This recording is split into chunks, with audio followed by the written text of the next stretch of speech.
ससुराल से मायके पहली बार आती है। ओह, अपना घर, अपना कमरा, अपनी अलमारी। ये बोलकर जैसे ही सिद्धि अलमारी खोलती है तो सामने उसके कपड़ों की जगह कुछ और ही रखा होता है। माँ, ओ माँ, जरा कमरे में तो आना। सास और रानी वहां पहुंच जाते हैं।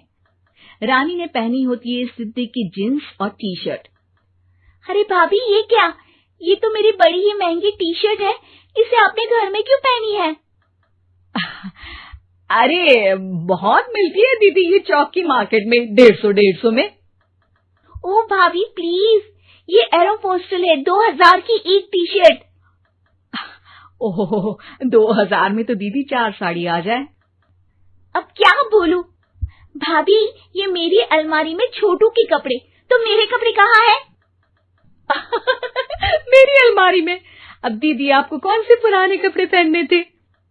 माना भाभी, लेकिन मैं जब घर आती तो यही सब पहनती ना। अरे तुम तो बड़ी कंजूस हो दीदी। खैर, वक्त आता है जब सिद्धि ससुराल के लिए रवाना हो रही होती है। अरे रानी, अंदर से सिद्धि का गिफ्ट ले आ, लड़की पहली बार ससुराल से मायके आई है। रानी अंदर जाती है और एक सिंपल सी साड़ी लेकर बाहर आ जाती है। ये लीजिए माँ जी। सास बेटी को गिफ्ट देकर ससुराल भेजती है। अगले दिन रानी एक सुंदर सी साड़ी पहनकर सामने आती है। अरे रानी, ये तो वो साड़ी है जो मैंने सिद्धि को देने के लिए दी थी जब वो ससुराल ले जाती, लेकिन ये तूने कैसे पहन ली?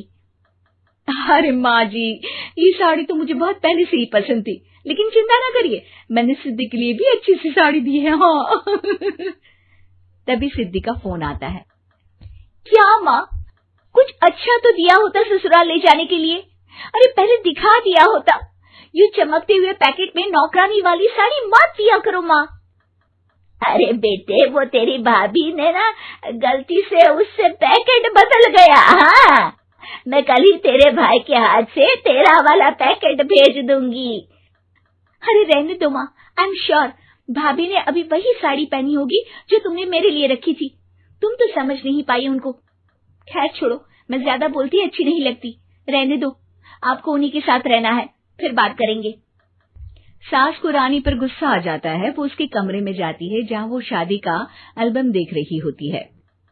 रानी, मार्केट जाकर एक ऐसी ही साड़ी लेकर आ, कल प्रतीक जाकर सिद्धि के घर दे आएगा।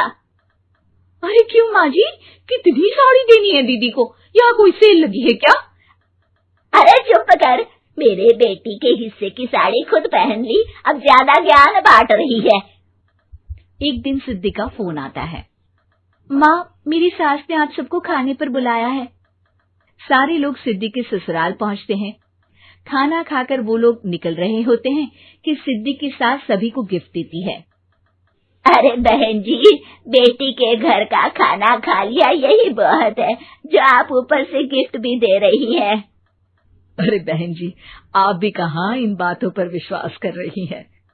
सास सभी को गिफ्ट देती है, लेकिन रानी को जो साड़ी देती है वो अजीब सी हरे रंग की, लाल रंग की बड़ी छाप वाली होती है। अरे छी, ये कौन पहनेगा? सासू माँ को तो जरी वाली इतनी सुंदर, और मेरे लिए ये नौकरानी वाली। अरे भाभी, दरअसल मैं जब भी घर आती थी आप वापसी में ऐसी ही साड़ी देती थी ना, तो माँ ने सोचा कि आपको आपकी पसंद की ही साड़ी क्यों ना दी जाए। बेचारी रानी, बोलती भी तो क्या। सिद्धि और सास रानी का चेहरा देखकर हंसने लगती है, तो रानी समझ जाती है कि अपने ही बिछाए जाल में वो फंस चुकी है।